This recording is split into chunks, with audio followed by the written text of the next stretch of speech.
I'm serving it raw. I'm serving it raw. I'm serving it raw. Yes, sir. You know what I'm saying? Absolutely. So, yeah, so I was raised, we was raised on all that. So yeah, you off the saw, man. You can't miss it. That part. For sure. So we definitely finna dive in. So I know where you from, but for people for the new generation of people that don't know who Young Bleed is, where you from originally? Hey, I'm from the bottom of South Baton Rouge, Louisiana. We are Gangster, man. That part. Yes, Lord. Yes, Lord. Shout out to South Baton Rouge. You know what I'm saying? Yes, sir. Absolutely. Now, how did the creation of concentration camp in '95 affect Baton Rouge hip hop scene? And what was your involvement in the group? Because I know you came up with the name. Yeah, I'm the founder. I came up with the name. Actually, the homie C-Loc had the label, man, and we go back since like middle school and things like that. Him and Lee Times is like the founders of C-Loc Records. And I grew up with Lee Time as well. We all from the same neighborhood. But as we was evolving, it was at a time when you mentioned Big Boy Records that had the boot camp clique. And you also had the boot camp clique up there in up in New York, New Jersey, yeah, that type of thing. Buckshot and those guys, Smith and Wesson, and so on and so forth. Wu-Tang, I think everybody else was developing. We was coming back into the clicolation of hip hop. So I felt like we needed a name, you know what I mean, that solidified us as a team and as a unit beyond just C-Loc Records and, you know, and that type of thing at the time. I'm being and Lee Time is a solo artist and producer as well. So like I said, those guys were the founding fathers, my big brothers to the streets. And I presented that to them as we started to morph into a clique and other guys came aboard. And I said, we need a clicolation name that solidifies all of us. I'm a big fan of Dub C and the Mass Circle, you know what I mean? Rest in peace to Crazy Tunes, rest in peace to Coolio, those type of guys, you know what I mean? Shouts out to Dub C. So I always look at their logo for what the Mass Circle meant. And it was a earth and a barbed wire fence. Then I listened to a lot of Ghetto Boys records with him mentioning in the year 2015, so on and so forth, on that Resurrected album, that the neighborhoods were going to be more like concentration camps. So as we evolving and coming into the millennium, I'm a June baby. I'm born on the actual, you know what I mean, most famous day in June. I don't think we have a holiday in June, but D-Day. Present day and to the past, that was World War II time. So my granddaddy named me my nickname, you know what I mean? What that came to be, you know, in the neighborhood, in the streets, if you really know me, everybody called me Tank or Lit Tank. So my mother was pregnant. He said, you know, her stomach looked like one of them Abrams war tanks. So if she had a boy, that's what his nickname was be. So I was actually named that before my government, which is a junior, you know, under my father. But with that whole evolution, man, I grew up, you know, loving stuff like in school that shows the Diary of Anne Frank and all that, you know, that symbolized the Holocaust and all that type of thing.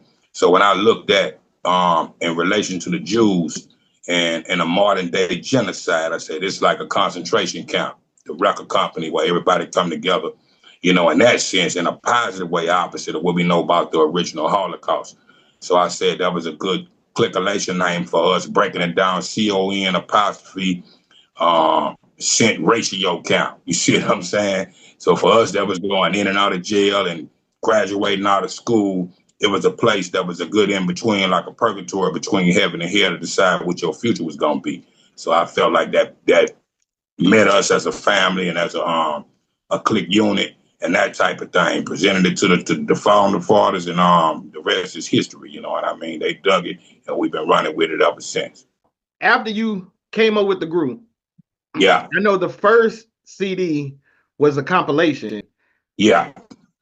Were y'all already in talks or already had in y'all mind that y'all were going to turn it into the group concentration camp, or did it just kind of go that way? Well, after, you know, the origins that I just presented to you, we was already pretty much a group for everybody that was in the inner family circle. Now, that particular album presented other artists from New Orleans and different areas in Baton Rouge, all the way out to Alabama, So people was coming in, but who stayed by the time you get to the second concentration camp, we stayed and it looked more like a group effort. But it was an aim to be an umbrella for anybody, and it just wasn't a South Baton Rouge thing or a Baton Rouge, local thing. So that was an open door and expansion to, it's not about the one man, one mic, and one MC, one DJ, two MCs, a DJ, coming from the origins of hip hop. And like I said, a more like Wu-Tang kind of effort. We just left that door open, not knowing how many land and be considered what you consider the group now. So in that effort, yeah, that was just an umbrella for anybody that was coming to be a part of C-Loc Records. And we became the family under that umbrella. Okay, gotcha. All right, now, for people that don't know, I know how you do, you've covered this a few times, so I'm just giving a little spiel. I know how you do that originally was your solo song on the original compilation, which was titled "The Fool." Yes, sir, absolutely. And we know Master P hopped on the remix, and along with C-Loc, and actually blew it up where it was more national, gave you more national. Yes, sir, absolutely. And so one thing I want to touch on is, because I know you've already talked about that. I know Happy Perez was the producer for the camp, the in-house producer. Well, originally here again, lead time. You see what I'm saying? The Happy came along. I presented Happy, Max Manelli, and J Vaughn, which was a group called Lay Low at the time.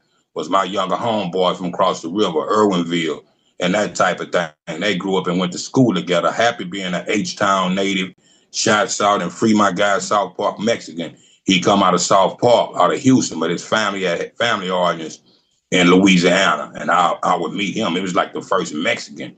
We got a lot of Mexicans now, different parts of the city we call Mexican City, or Lit Mexico, or Garderio, you know what I'm saying? due to Hurricane Katrina, when they brought the workload down here. So now it's a half Mexican city in that sense of the word. But at the time, they was the only Mexican family that I knew on the strength of Max Manelli. So really, me and Happy together produced How You Do That, if I could say that like that. My idea and the audience that I passed on to him, I laid the drum template. We did a few samples, and he added his finishing touches on it. So that's the basis of it. Okay, now, how was the dynamic like between you and Happy in the studio when y'all was creating music? Snoop Dogg, Dr. Dre, you know what I mean? Once we got together, it was a beautiful magic and beautiful time that I shared with Happy.